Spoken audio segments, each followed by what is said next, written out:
امریکی صدر Donald Trump نے برازیل پر 50% ٹیرف عائد کرنے کا اعلان کر دیا۔ صدر ٹرمپ نے برازیل کے سابق صدر جائر بولسونارو کی حمایت کا اعلان بھی کیا۔ ڈونلڈ ٹرمپ کا کہنا ہے کہ یہ اقدام برازیل کی غیر منصفانہ تجارتی پالیسیوں کی وجہ سے اٹھایا گیا ہے۔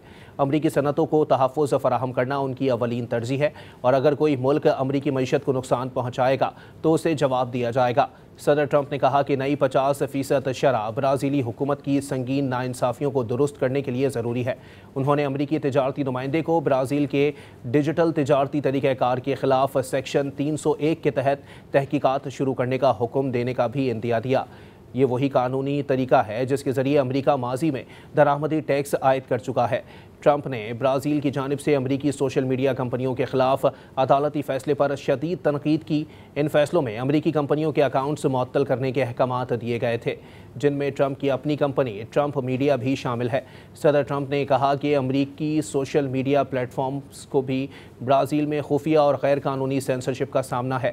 صدر ٹرمپ نے سابق برازیلی صدر جائر بولسونارو کی حمایت کا اعلان کرتے ہوئے کہا کہ ان کے خلاف مقدمہ بین الاقوامی شرمندگی ہے۔